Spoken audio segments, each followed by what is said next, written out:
Ruangan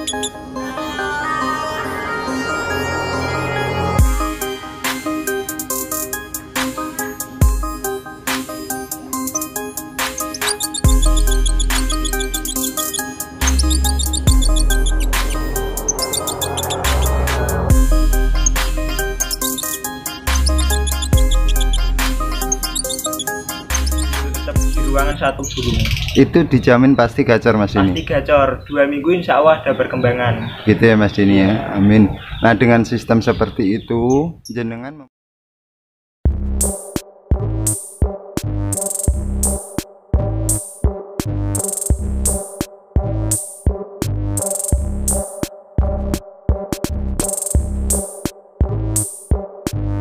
Oke, bertemu lagi dengan channel saya Agus Aja.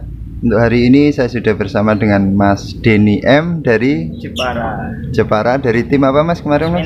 Kusmin Antik ya. Yeah. Baik Mas Denny, ini banyak sekali permintaan dari rekan-rekan, dari teman-teman saya, dari yang selama ini support saya Mas Denny. Yeah. Nah, jadi saya pengen itu perawatan dari ini Mas Denny, dari step-stepnya, terus gimana sih Mas merawat lobet betina ya Mas ya, betina dari bahan, syukur-syukur bisa dari gacor, dari jalan lapangan, terus syukur-syukur keluar karakter seperti konslet Mas ini. Yeah. Jadi kemarin kan ada yang permintaan Om dari step-step awalnya Om gini, terus ada yang bilang juga saya nggak pernah itu lihat Mas Denny di gantangan gitu.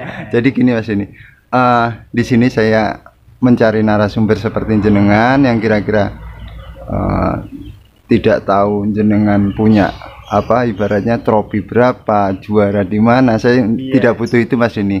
Yang saya butuhkan adalah dari seperti jenengan mau memberikan solusi atau ibaratnya sama-sama belajar Mas Denny ya.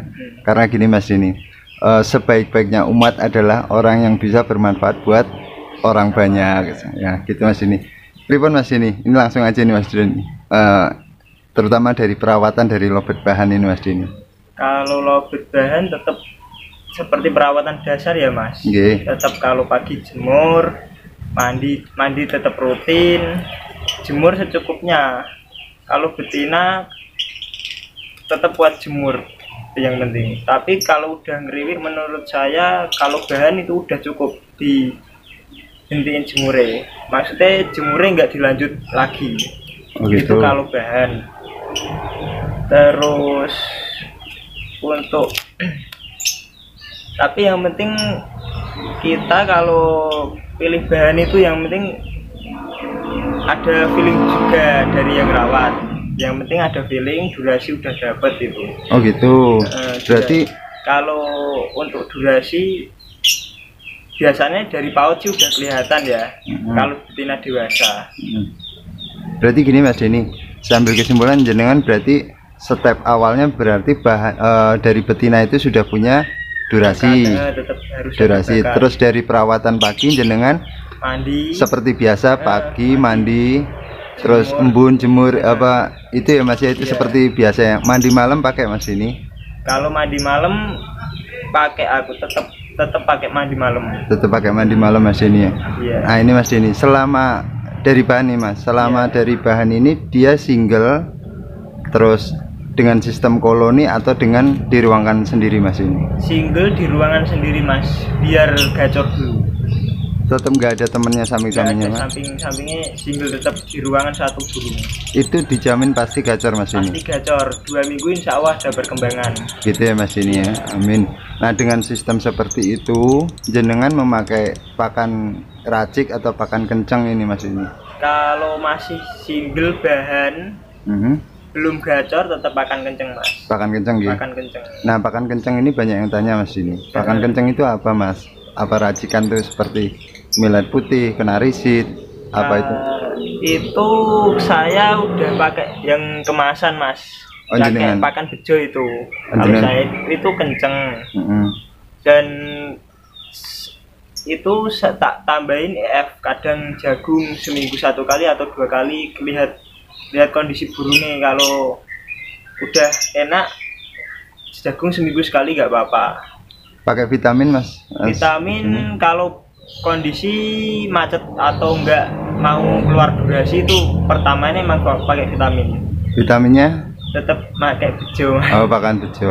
Jadi gini Mas ini, kalau saya pribadi Mas ini ya, saya pribadi untuk beli yang pakan racik sudah jadi itu kan lumayan mahal Mas ini. Kira-kira jenengan ada tips sendiri nggak Mas ini? Mungkin di pakan racik yang kemasan sendiri. Iya bener, nggak apa-apa Mas, yang penting bisa ngeracik sendiri, pakai filling juga bisa, yang penting kelihatan itu tinggi, proteinnya tinggi. Dan yang penting juga dari perawatan sih Mas, vitamin itu hanya pendongkrak. Oh gitu. Nggak bisa buat konslet, nggak bisa, itu vitamin hanya pendongkrak metabolis tubuh biar terpenuhi. Oh gitu. Pelengkap aja nih, itu berarti cuma nutrisi untuk pendongkrak aja Mas ya. Gini Mas ini, sebenarnya poin penting untuk mencetak lovebird itu dari pakan, vitamin, atau dari pola perawatan seharian Mas Denny? Kalau menurut saya itu tetap dari perawatan Mas. Gitu Mas Denny. Cakep, jenengan jujur. Gini Mas Denny, nah ini kan ibaratnya ini betina sudah gacor, pokoknya sudah enak lah Mas. Itu jenengan dengan proses setiap harinya, terus selanjutnya gimana Mas Denny?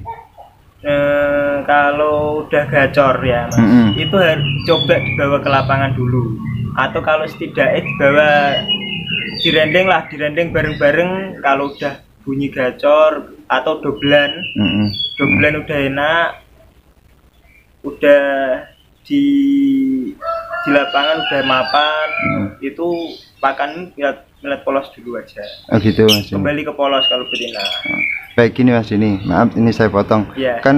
Dari gacor ini terus kita kan pola perawatan sehari-hari ini Mas. Pagi itu apa masih tetap disemprot pakai apa Mas itu, selang atau pakai semprotan? Semprotan. Oh, nggak pakai cepuk itu Mas? Cepuk tetap Mas, habis disemprot, disemprot pakai cepuk itu ketika dijemur. Dia kalau mau mandi biar mandi sendiri. Oh, dipancing biar mandi. Itu dengan posisi burung banyak Mas, kanan kirinya? Kalau sudah gacor Mas. Oh, sudah gacor. Kalau sudah gacor tetap sendiri Mas. Sendiri aja. Dia biar tambah mapan. Kanan kirinya Mas kelihatan burung? Kanan kiri nek bisa enggak dulu Mas, kalau udah gacor biar mapan dulu. Oh, biar mapan dulu. Nah, kadang ya ada Mas minta dijejer-jejer biar gacor, tapi menurut saya lebih cepat sendiri dulu. Oh gitu, sampai benar-benar gacor. Benar-benar mapan juga. Oh gitu. Gini Mas ini, ketika sudah mapan, sudah gacor, sudah enak lah, dia sudah enak bunyi. Terus apa perlu diembun? Terus apa perlu masih dengan pakai pakan yang kencang? Kalau embun wajib Mas, nggak harus bahan, nggak harus jadi, tetap wajib ya. Itu soalnya bisa tambah durasi kalau tetap rutin embun. Oh gitu. Kalau pakan kalau udah gacor tak lihat kondisinya juga Mas. Kadang kalau tak balikin ke milat putih enggak kondisi lagi ke gacor, tak balikin ke pakan tinggi.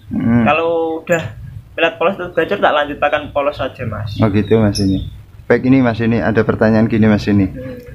Kadang-kadang dari rekan-rekan termasuk saya sendiri Mas Denny, lovebird ini sudah jalan lapangan, sudah gacor, posisinya masih single lah Mas. Kita kan main factor Mas. Nah itu lovebird itu betina itu ngeleper terus itu Mas, ngeleper terus. Ada masukan enggak Mas, kira-kira ini diturunin atau ditinggiin biar konslet atau dipasangin gitu Mas ini? Itu kalau ngeleper nggak apa-apa Mas, wajar, soalnya kalau birahi ya emang leper. Nih menurut saya itu di milat polos saja, tapi perawatan tetap perawatan dasar. Tapi single Mas, kalau ngeleper diasingin aja. Oh gitu. Yang penting nggak kelihatan burung lain, nggak kedengeran burung lain. Itu ntar bosan sendiri ngeleper ya. Oh gitu Mas. Yang penting mandi rutin.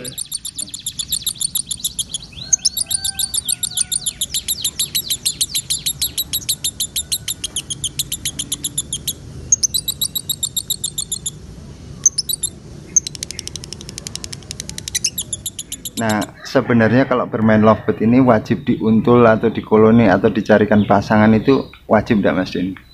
Itu benernya pasangan itu hanya penenang aja Mas. Peredam ya? Peredam aja. Gitu. Kalau udah bocor emang bener-bener bocor dan birahi ini nggak stabil, itu hanya itu tok fungsinya Oh, itu untuk aja. pasangan. Gini Mas ini. Kemarin waktu di video yang kemarin yang kita unggah itu kemarin, jenengan dengan proses jemur kencang pakan tinggi itu kapan Mas? Mas ini. Itu ketika bahan Mas. Oh, ketika masih bahan. Bahan kalau ya nek udah gacor ya tetap jemur setidaknya 1 jam. 1 jam udah cukup. Oh gitu. Sampai itu nggak harus lama-lama kalau bahan kalau udah jadi udah gacor. Oh, yang penting tetap jemur. Kalau betina wajib jemur soalnya Mas. Biarpun di cuaca panas seperti panas, Jepara, Rembang itu kan Rembang kan juga termasuk lebih panas ya Mas. Panas, Mas. Itu jenengan berarti proses penjemuran sampai jam 12 siang dengan sistem bertahap itu Mas Denny? Iya bertahap. Tetap bertahap itu Mas Denny. Iya Mas Denny, ini kembali lagi ke yang sudah pasangan Mas Denny. Ketika lobet ini yang sudah pasangan, ya Mas Denny, ini wajib dikasih pakan kencang atau memang Mas udah polos Mas Denny? Kalau udah pasangan ya Mas, otomatis kan udah gacor burungnya. Kalau harian saya melihat polos. Oh gitu. Kalau harian tetap melihat polos. Dan kalau mau lomba tak lihat kondisinya juga. H-2 kalau kondisi burungnya dira ini kurang tinggi tetap H-2 tak kasih pakan tinggi. Oh gitu Mas ini. Baik Mas ini. Kira-kira gini Mas ini. Lobet ini sudah gacor, di rumah sudah ngekek 2 kali 24 jam ibaratnya Mas ini ya. Tapi di gantangan masih nggak mau kerja Mas ini. Bahkan ini Mas ini rekan saya ini dari Mas Sami Monte ini. Dia punya burung gacor. Bahkan 3-tiganya nih Mas. Di rumah gacor, di atas gantangan cuman koak-koak Mas. Itu banyak Mas pengalaman kayak gitu. Saya pun juga ada. Kadang ya Mas itu burung kurang dibawa ke lapangan. Kurang sering lah kelihatan burung banyak. Sering dibawa keluar kalau bisa. Berarti tetap tes latih mental itu Mas. Mental tetap kurang itu Mas, kurang bawa. Yang penting sering dibawa lapangan lah kalau burung kayak gitu. Oke. Baik, terima kasih Mas ini. Ini Mas ini. Sebenarnya kalau yang menjadi PR dari lobet gantang itu adalah kan durasi Mas ini. Kira-kira jenengan ada tips nggak Mas untuk memanjangkan durasi? Kalau durasi yang penting burung gacor durasi pasti nambah Mas kalau saya. Itu ya Mas ini. Tetap perawatan, yang penting pola perawatan aja. Nanti durasi tetap nambah Mas. Gitu kalau ya, saya. Emang kalau basicnya burung itu panjang dan dapat terah dari indukan panjang, nanti bakal durasinya tetap molor sendiri. Ketika di gantangan itu ya Mas ya. Sering dibawa juga pengaruh Mas, sering dibawa ke gantangan itu durasi tetap bisa nambah. Kalau mandi kuyup itu sebenarnya bisa nggak sih Mas manjangin durasi Mas? Mandi kuyup, mandi kuyup emang kalau mandiin saya tetap naik malam kuyup Mas. Itu katanya Mas mitosnya bisa manjangin durasi itu. Kalau menurut Mas ini gimana Mas? Kalau saya sih belum tahu ya Mas itu. Kalau saya naik malam tetap mandi kuyup. Nggak nek dari itu saya nggak ngerti, nggak pernah. Soalnya saya rutin mandi malam, enggak paham juga nih itu mitosnya kayak gitu. Baik Mas ini. Mas ini nih lobetnya namanya siapa Mas ini? Yang ini Asmara. Lobet Asmara gitu. Lobet Asmara ini Mas ini. Kira-kira kalau ada yang lirik Mas ini, jenengan mau jual berapa Mas ini? Wah, itu bisa chat pribadi aja. Oh gitu. Nanti akan saya tinggalin ini Mas ini. Nomorin jenengan, tapi saya minta tolong sama jenengan misalkan rekan-rekan saya yang selalu support selama ini misalkan minta gimana pendapat saya lobet ini kok kurang gini saya mohon minta bantuannya Mas ini ya. Iya siap Mas. Nah, terus Mas ini. Baik Mas ini yang poin penting nih Mas ini. Poin penting dari lobet betina itu kan katanya untulannya Mas ini harus cocok. Iya bener gitu. Nah, kira-kira gimana Mas kriteria yang betina itu cocok sama untulannya? Karena gini Mas, betina setiap dimasukin dengan pasangan baru dia bunyi nanti setelah 3 bulan atau 2 bulan lagi dia bosen, dia berhenti harus ganti untulan lagi. Apa betul gitu Mas ini? Kadang ya ada yang kayak gitu Mas. Itu karena bosen udah kadang nggak cocok lagi, bira ini udah nggak seimbang. Kalau bisa kalau betina pasangannya jantan ngawin nggak apa-apa, nggak masalah Mas ini. Masalah nalur nggak apa-apa. Yang penting itu udah enak, jodoh aja. Nek gonta-ganti pasangan emang wajar Mas betina. Wajar ya? Wajar. Kalau asmara ini lobet asmara jenengan ganti-ganti pasangan juga Mas ini? Iya, kadang saya kasih PAUD, kalau emosinya tinggi tak kasih PAUD, kalau birahinya tinggi tak kasih jantan. Nah ini berarti ketemu nih Mas Deni. Kunci rahasia dari lobet asmara atau lobet betina itu berarti tetap ganti-ganti pasangan Mas Deni. Karena saya pernah ngalamin Mas Deni. Jadi ketika lobet itu sudah nggak jalan, 3 bulan kemudian lagi saya ganti pasangannya, jalan lagi. Betul Mas Deni? Bener. Gitu ya Mas Deni? Iya, tetap kayak gitu Mas. Baik. Baik Mas Deni, terima kasih untuk masukannya. Semoga ini bermanfaat buat saya pribadi beserta kicau mania, khususnya lobet mania. Semoga Mas Deni beserta keluarga semoga sehat selalu Mas Deni. Terima kasih untuk informasinya Mas Deni. Matur nuwun. Assalamualaikum.